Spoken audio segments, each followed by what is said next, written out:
Okay, it says record. Okay, hey guys, welcome to another week of soccer picks on the Shred the Spread YouTube channel. I'm Ryan, and once again, I've got Nav here with me. We're hoping to break down a few good soccer betting tips for this weekend. Nav, how is your week going? I know my day has started off great. I had 2 Europa League winners. I had in the qualification playoffs today, both teams to score with Karabag and Linfield, as well as Wolves and Torino. Karabag and Linfield paying plus 225. I thought that was an amazing price on both teams to score. So my day has been pretty good. How about yourself? My day's been pretty good too. Mostly working, but now that I'm off work, I'm excited to get back into my passion, football. And let's see if I can try and do a little better this week compared to last week. Yeah, let's get into it. Fantastic. Okay, we'll get into some of those picks from last week shortly. First, let's just a couple of talking points from last week in the EPL. We had a big upset. Newcastle beating Tottenham.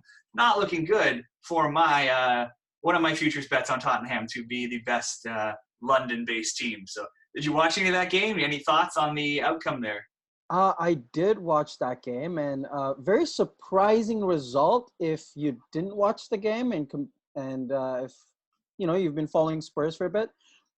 But watching the game, I'm not surprised that Spurs lost that game.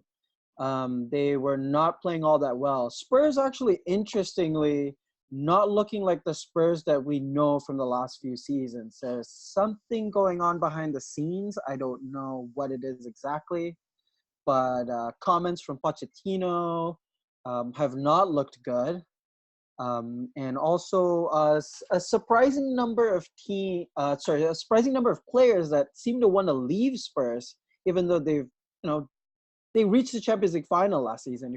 If you were a player, you would think, oh, let's stay with this team and see if we can go there and go back to the Champions League, do that again. But no, a lot of unrest coming out of Spurs camp. So I don't know. I mean, it seemed like a safe bet to go with Spurs to finish as a top London club, but especially after this loss in Newcastle, who, to be fair, did really well. They defended really well, but really Spurs should have won that game. Yeah, I'm glad I at least avoided betting them on any kind of straight-up weekend ticket. So I avoided that banana peel, if you wanna look at it that way. Also in the EPL last week, like you said, you seem to know your team. You said they can score, but they'll also be scored on, and that was the case with Chelsea in a 3-2 scoreline with who did they have? Was it Norwich? Norwich, yes. Norwich last week. So any thoughts on your team there? I think we played a lot better. I think Lampard's game management this week was much better than the last couple of weeks. But I mean, like I said, that team has a lot of potential, a lot of young players. Everybody's really growing. But I mean, that's going to be the big problem they're going to have all season. It is going to look better, I think, after the international break. I think it's still a safe bet to go with both teams to score at the game coming up against Sheffield. Sheffield have scored in all of the games that they've played so far. So with the defense like Chelsea's and not having Kante and Rudiger in for the weekend, I think it's a good bet to go with both teams to score again. But after that, once they have a bit of their senior players back, we'll have to see. I think it's going to be interesting with Kante back, one of the best defensive midfielders in the world. Rudiger, again, a very experienced Premier League center back. Already played 2 seasons. He knows what's going to happen with. But yeah, that's all I have on my team. Oh, good stuff. Those are good tips. I love teams that can score and also be scored on. They're my favorite teams to bet on. And another team that would be great if people were betting on would be Rennes over in the Ligue 1 in France, country I visited earlier this summer. Didn't make it to Rennes, but a surprising start, 3-0, 5 goals scored, just 1 allowed. They're first in Ligue 1. Probably wasn't something anybody saw coming this year, at least early. I mean, it's early, 3 games in, but just can't say I've watched any of their games, but it's just an interesting a thought if you are betting Ligue 1 to maybe a team to keep an eye on. They're at home this week as a shortish favorite, minus 138 I see at home to Nice. Last year they had a 0-0 tie and a 2-1 Nice win. So Nice has got 5 goals for and 4 allowed this year. So maybe a both teams to score bet. I'm not sure, but just an interesting team to maybe keep an eye on. Seems to be off to a good start. Yeah, definitely. Very surprising. They finished, I think, 10th in the league last season. And so I wasn't one of the last teams you would expect to have a to be the only team in League 1 to have 3 wins out of 3 this early on. But yeah, definitely a good bet. Let's see how they go. Maybe they'll do who knows? Maybe they'll end up doing a Leicester in France. I mean, romantic idea, but it could be exciting. Definitely something to keep an eye on.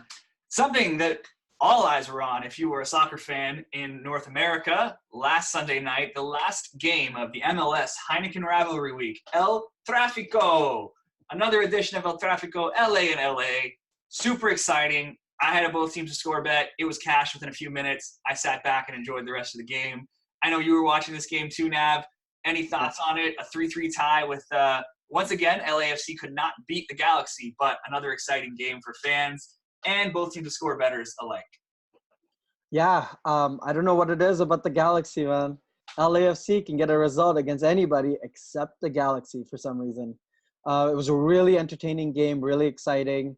Nobody seemed to really care as much about the defending. Everyone was very gung-ho about scoring goals, which is great for us neutrals.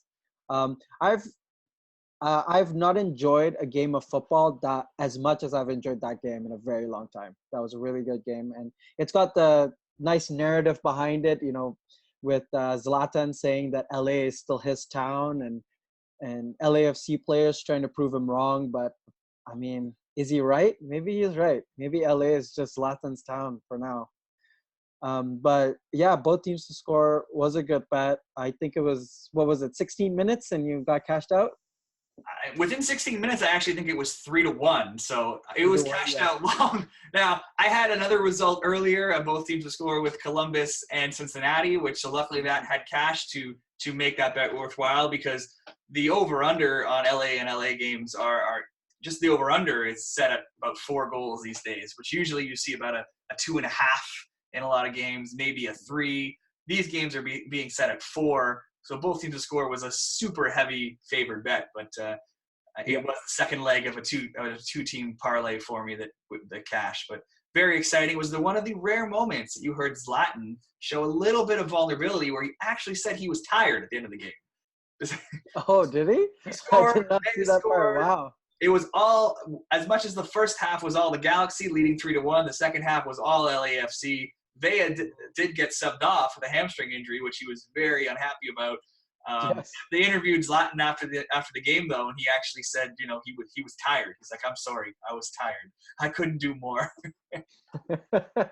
Rare. Wow, that is rare. Yeah.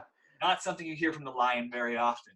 No, not at all. Yeah, hopefully Vela recovers from that injury fairly quick. I know hamstring injuries can be pretty severe a lot of the times. Even a slight strain can leave somebody out for a couple of weeks. But it looks like, I think I saw a report that he could be back for Sunday's game. Although if I was Bob Bradley, I honestly, I wouldn't risk him for the game coming back. Let's face it, LAFC have the Supporters' Shield in the bag at this point. I think they need they don't need a lot more points to really just put that in their trophy cabinet. I try to save Carlos Vela as much as possible for the playoffs. I think that's where he's going to be important again. Interesting to look out in the future is going to be if the Galaxy and LAFC meet again in the playoffs, especially with the Galaxy being a bogey team that they've never beat before. It'll be interesting to see if that happens in the future.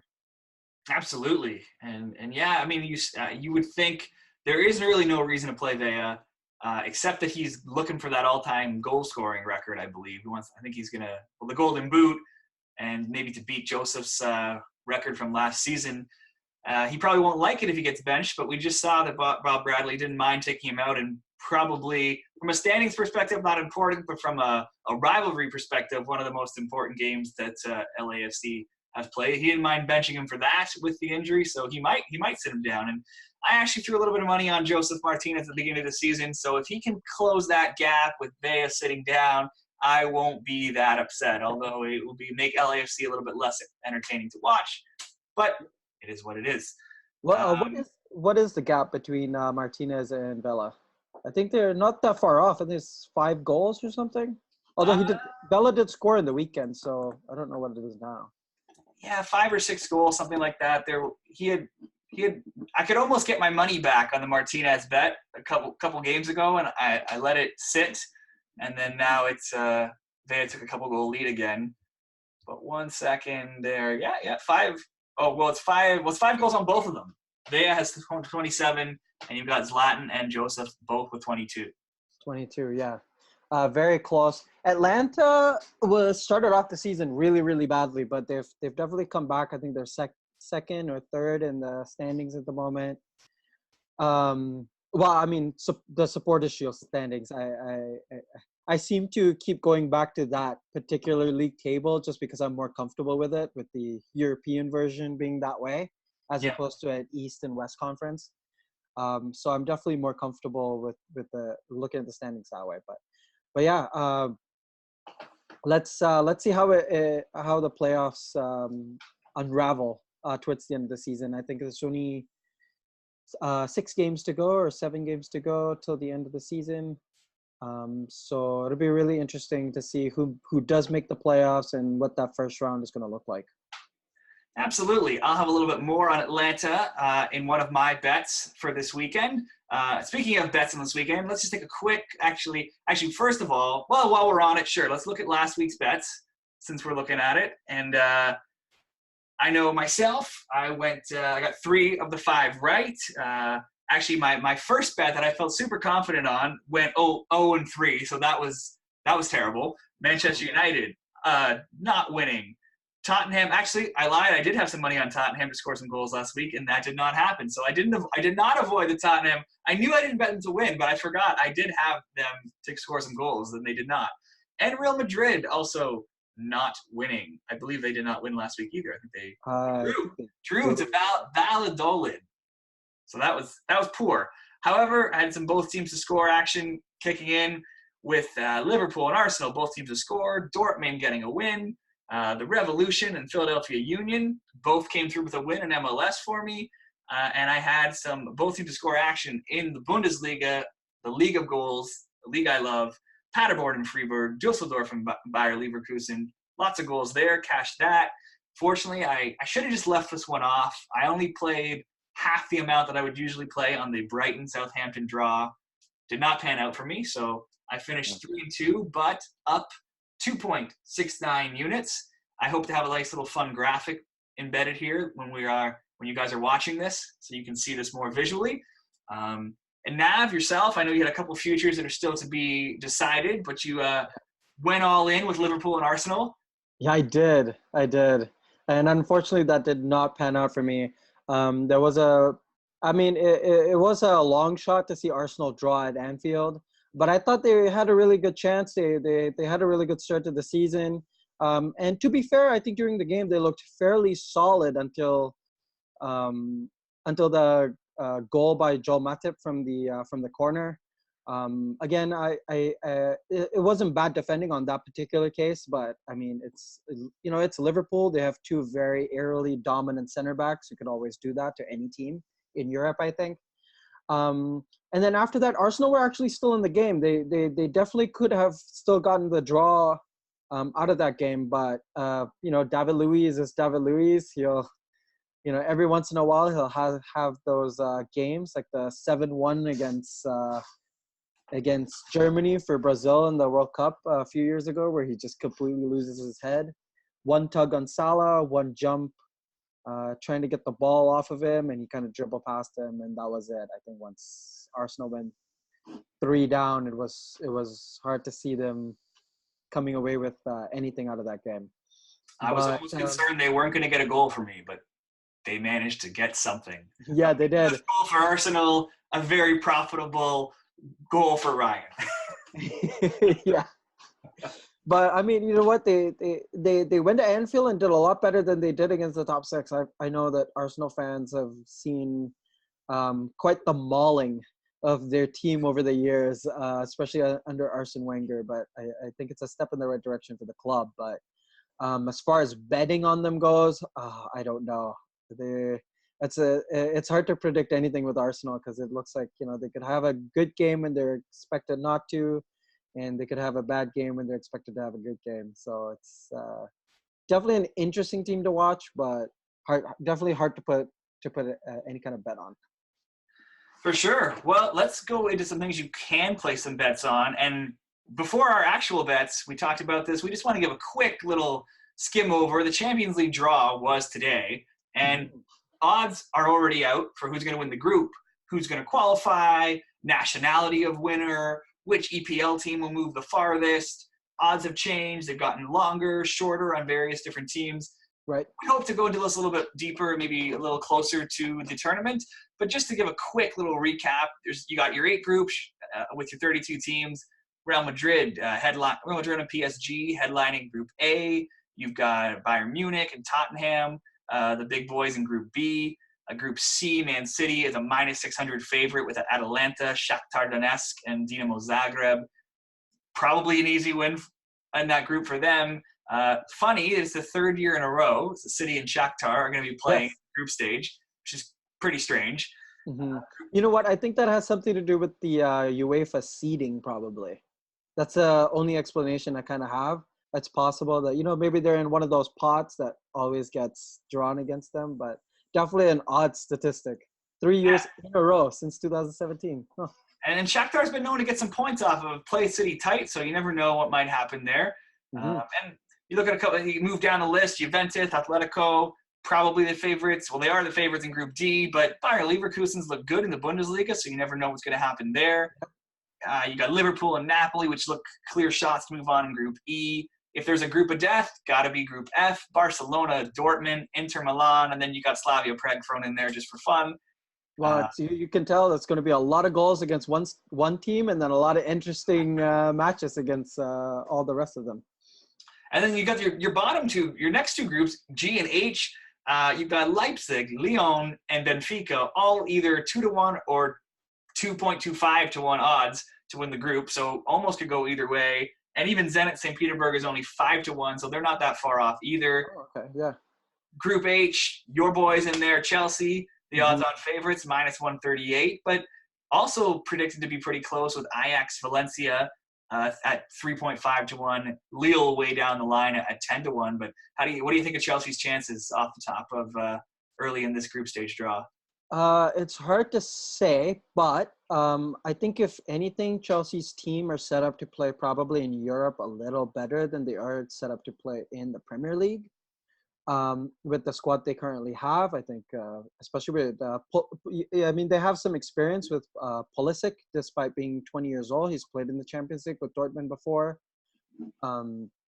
But yeah, it's going to be an interesting group. Ajax had definitely no pushovers. They ended up in the semifinal of the Champions League last season. They did lose a couple of key players there. Actually, all 3 teams, Lille losing Nicolas Pepe, Chelsea losing Eden Hazard, and Ajax obviously losing De Jong and De Ligt over the summer.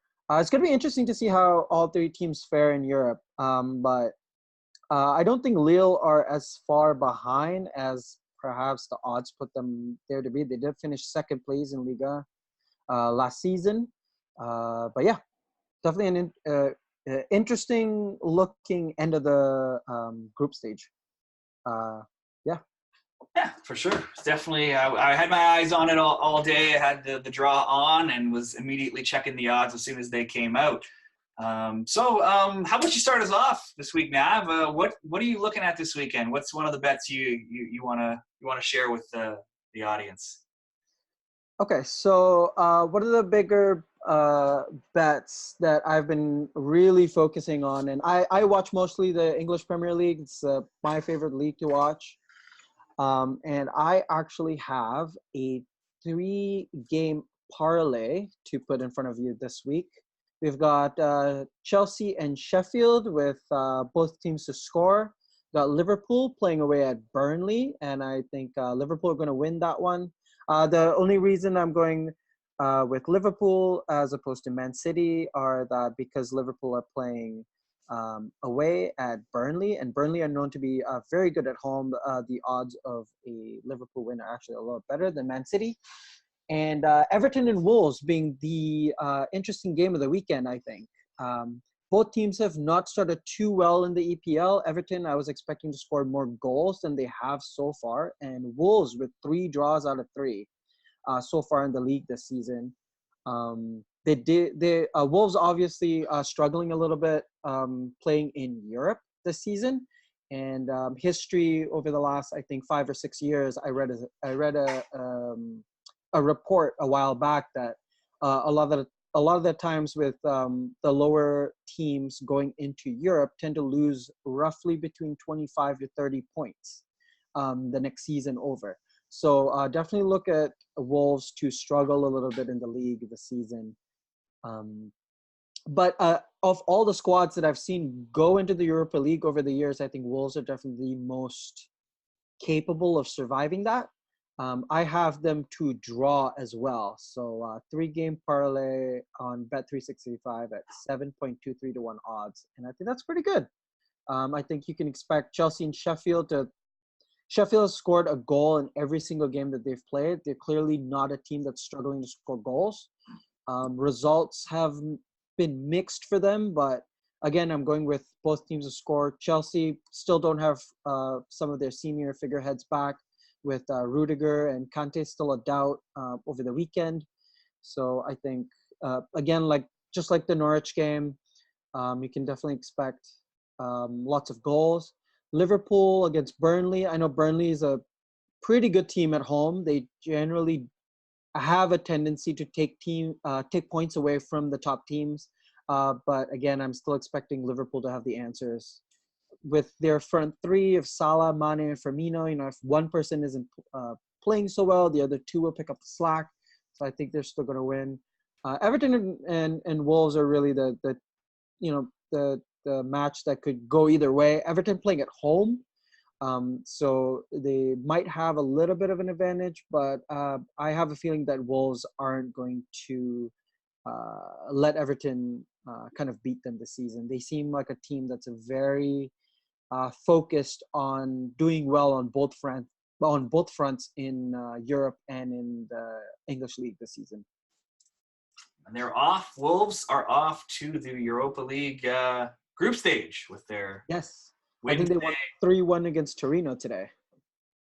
And they won in Torino the first leg too. So yes, 2-1 impressive result by them. So good stuff. That'll be a huge payout if that comes out.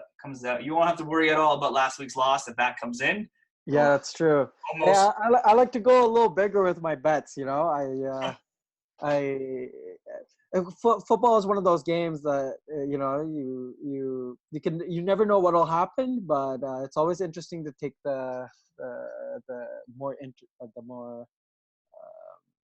I'm struggling to find the word, but profitable. Sorry? More profitable? Yeah. More exciting? Yeah. The more exciting, that's what it is. The more exciting matchups. Absolutely. There's many different ways to make a bet, and I cannot give you anything quite as high as 7-1. I like to maybe play a little more conservatively, and if I can just kind of scrape away a little profit every week by the end of the season, I hope that pans out. So I'm going to look at my first one. There's nothing fancy about this, not too much, but a +108 parlay with Atletico Madrid to win at home, mixed with Villareal and Real Madrid, both teams to score. Atletico Madrid at home, always good. They've come away. They haven't dominated anybody yet this year, but they have 2 1-0 wins. So it puts them at the top of the table right now.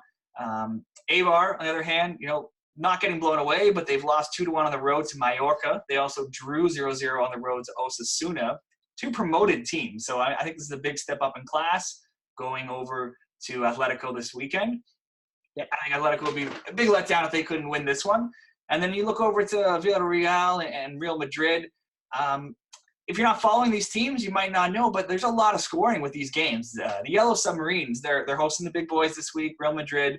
But I think they should feel confident of maybe having a chance to get something out of this game. Not only scoring, maybe even drawing. I'm not sure about winning. But last season, they did draw 2-2 with Madrid in this exact fixture on home soil. They also lost 3-2 in Madrid in the reverse fixture. If you go back to the prior season, there was another 2-2 draw in Villareal in 2018 and another 3-2 Real Madrid win in Villareal in 2017 as well. So there's a lot of goals in this. Villareal, especially on home field, seems to be able to score and at least go toe-to-toe with Real Madrid. So as long as they can notch one, you've always got to think Madrid's good for 1-2. Atletico at home, I like it. Book it, plus 108. I'm hoping for a quick and easy win. That's you got to think that even Real Madrid, when they're not struggling, they've often found a way to score goals against them. And with the state of Real Madrid at the moment, they're by no means a bad team. Obviously, they're still strong favorites to win that game. But with the issues that are going on there at the moment, it's definitely they should go into that game with a lot of a belief that they could get a result against Real. So what else you got for us?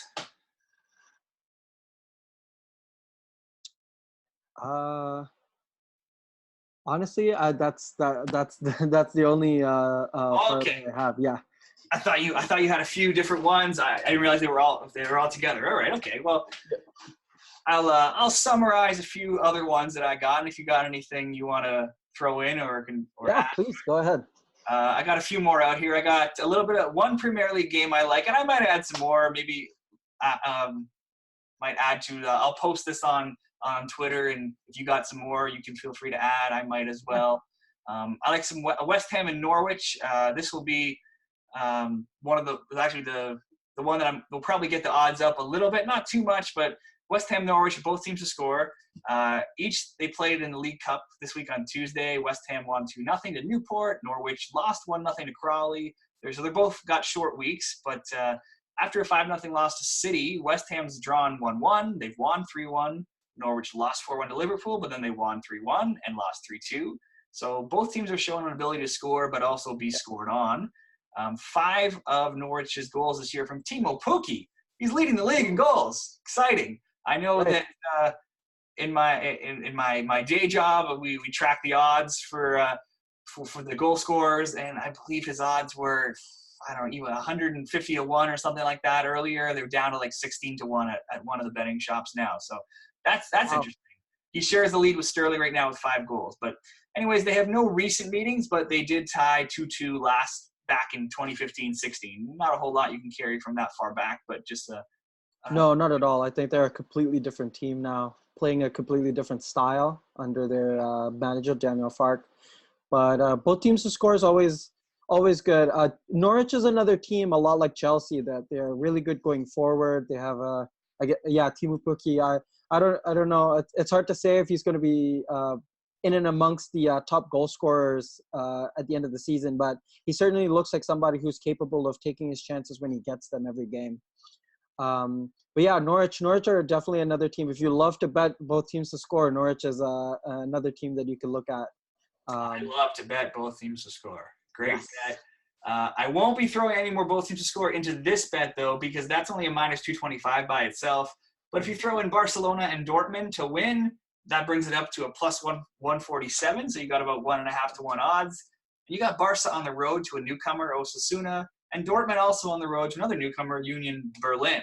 Mm-hmm. So, again, huge. I mean, sometimes you got to make a bet and be okay with losing it. I mean, it's struggle to see either of those teams losing. So I feel like as long as the others can produce some goals, I should be able to cash that ticket.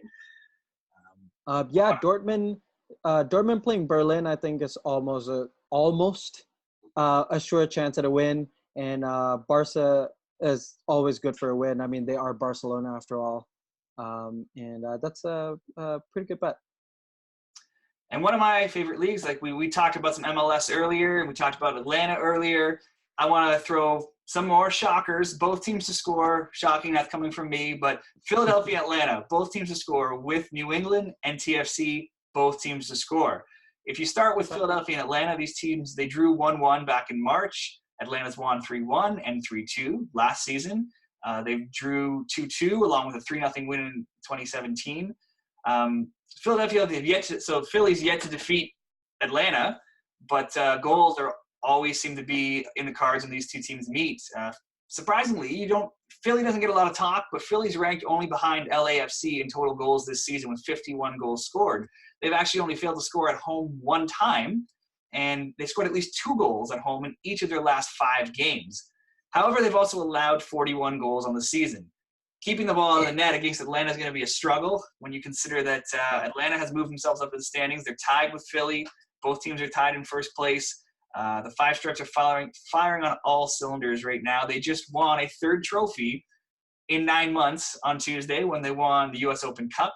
They won Campeones Cup about 13, 14 days ago. And, of course, they won the MLS Cup back in December. So really hot right now. If you look at Atlanta, it's the 9th time in their last 10 overall competitions that they not only scored, but scored at least twice. So Tuesday when they played, they won 2-1 in the U.S. Open Cup final. They've now won 7 straight matches in all competitions. And you have to go all the way back to May 19th for the last time they didn't score a goal. Just Joseph Martinez alone has scored in 12 straight MLS games. So I feel like both teams have enough firepower to get on to find the back of the net this week. And if you mix that in with Toronto, if you like goals, Toronto and New England have always produced goals. I'm a TFC fan, and myself, living close to the city, 3-2 win for Toronto earlier this year. So ton of goals, but those score lines are really common when these two teams meet. If you look at it, last season, New England won 3-2 at home. Toronto won 4-1 at home. The last 4 times have seen both find the back of the net, as have 9 of the last 11 matches between these two teams. And each of those 11 matches have seen at least a total of 2 goals as well. And actually only once in their previous 15 meetings has there been less than 2 goals scored in a game. So even when it's not both teams scoring, there's at least 2 goals.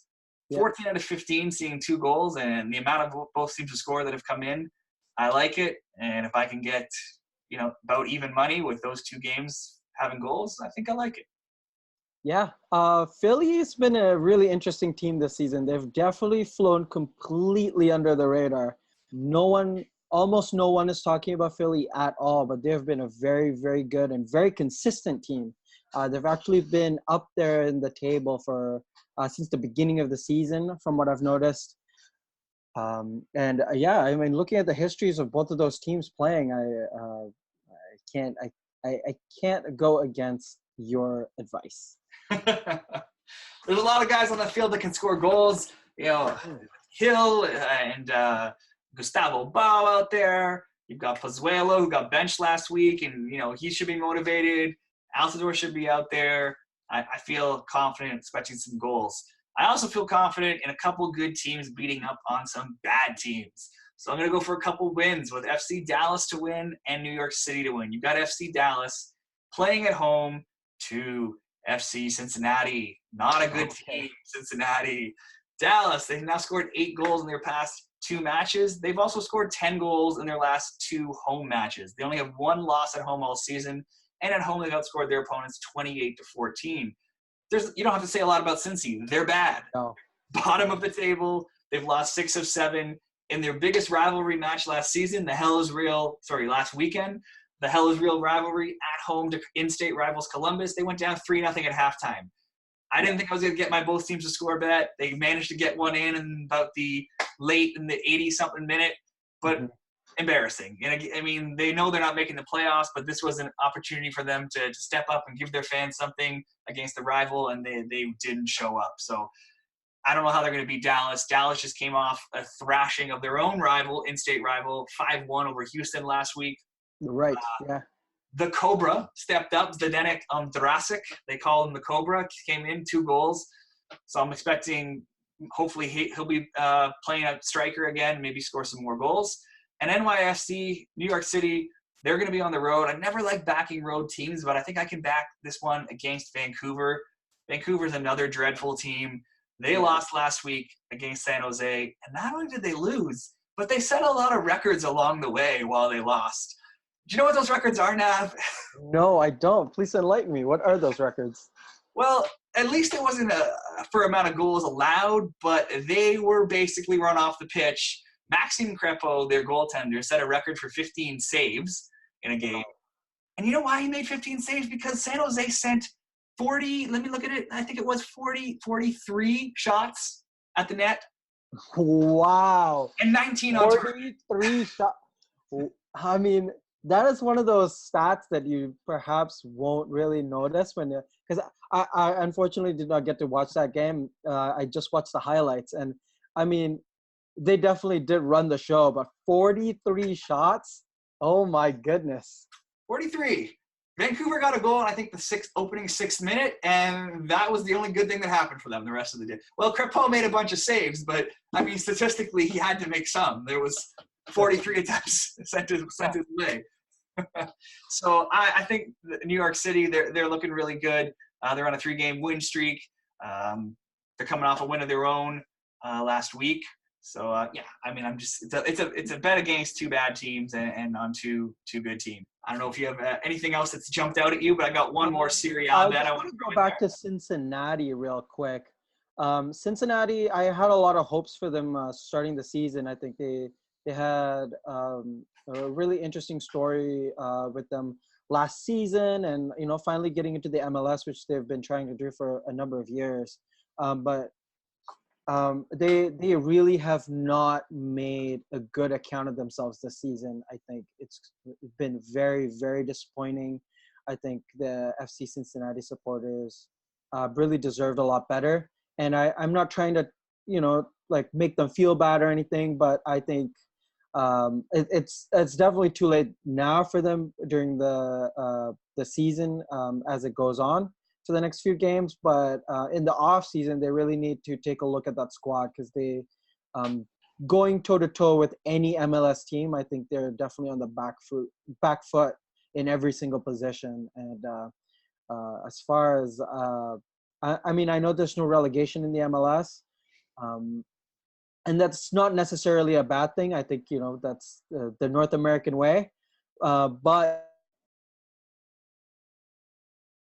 they really need to look at themselves as a club and try and be more competitive next season, for sure. Yeah, absolutely. Two contrasting styles of creating a new club when you have a team like LAFC with lots of money and they just buy themselves a new team, and you had a team like Cincinnati, which is basically still a USL team because they brought a large number of players from their USL squad, just kept them. So they got to change that philosophy if they expect to succeed in today's MLS. Yeah, it would have been nice if the USL players really could have made that step up to the first tier. But it was a big gamble, and it didn't pay off, and it's going to be a lot of work in the off season for sure. Yes, so I'll leave us with one more in Serie A. I like Juventus and Napoli. I know, surprise, but both teams to score. But this one, I can just put it by itself. A lot of times with both teams to score bets, I try to stack 2 or 3 of them together to get a better payout. But this one, it's not really expected for both to score because it's only a -110 for both of these teams to score. Juventus last year, they won 3-1 and 3-2. And they didn't really impress last week. I believe it was just 1-0 against Parma. But it was on the road. They still won. Now they're going to be at home in their home opener. And, I mean, Napoli know that, this is already almost it's not a do-or-die game. But, I mean, Juventus is who they're chasing for the title. If they already lose to Juventus, it's not over, but I mean, it already puts them on the back foot for the whole season. They're already chasing. So they're going to want to at least come away with a draw, obviously a win. They were involved in a really exciting 4-3 score, I believe it was last week. So a lot of goals against with Fiorentina. So I feel pretty confident that if they can, again, it's kind of like one of my earlier bets. I mean, it's hard to see Juventus not getting a goal at home. So you're kind of just hoping that Napoli, who does have plenty of firepower themselves, can at least nick one and have both teams find the back of the net. So that's what I got for you right now. Yeah, regarding that game, that's going to be a huge opportunity, especially for Napoli. I think they really, really should take this opportunity to get a step above Juventus this early on in the season. I know that Maurizio Sarri, the Juventus coach, is still out with pneumonia for this game. And looking at that first game, it was still a mostly the Juventus ex-coach, Max Allegri's team, and the style of play is still also very similar to that of last season. So Sarri hasn't really put a stamp on this team as much, and with their head coach out, as you could tell from the last game, they struggled a lot more than they would have normally. And I think it's going to be a really good opportunity for Napoli to get a result against them, and I think they'll know that. So expect them to come out with a lot of confidence that they could get something out of this game and hopefully get a bit of a front foot against Juventus very, very early on in the season. Absolutely. So I'm going to get this video downloaded and put up onto Twitter. It'll be on my Twitter there at Ryan Mativier. Nav, I know if you want to follow Nav, you've got at CFCRAAJ12, right? I got it? All right, CFC Raj 12. If you want to add if you come up with something else you want to add to your record from now till the weekend, feel free to make a little comment on the video and we'll add that in there. I'll do the same. I know I have notes filled with all kinds of other games that I like but haven't really put the final touches on those thoughts. So, yeah, if you want to add something, just feel free and I'll do the same. And you got anything else you want to leave us with or just have a good long weekend? Yeah, I just want to say that the futures bet that I had on Atalanta finishing in the top 4 looks like maybe could have been a good bet. I mean, they went 2-0 down in the beginning of the game, but they came back 3-2. It was a really good game. I was watching that game because I was really interested in seeing how that futures bet was going to go. First game of the season, 3-2 comeback win. That shows a lot of spirit. But yeah, I'll be really interested in keeping track on them for the rest of the Serie A season. I mean, with the champions of Serie A, you know, it's gonna be one of the three of them, Juventus, Napoli, or Inter Milan, I think. But it's gonna be interesting to see who finishes in the top 4. But yeah, that's the last thing I have. All right. Well, I got nothing else either. So Nav, thanks again for joining us. I hope we've provided a little bit of knowledge for this weekend, hopefully some winners, a little bit of profit, and I hope everybody has a good Labor Day weekend. You as well, Nav. And Thank you. we'll be, I'm sure we'll be in touch soon, and have a great weekend. Yeah, thanks for having me.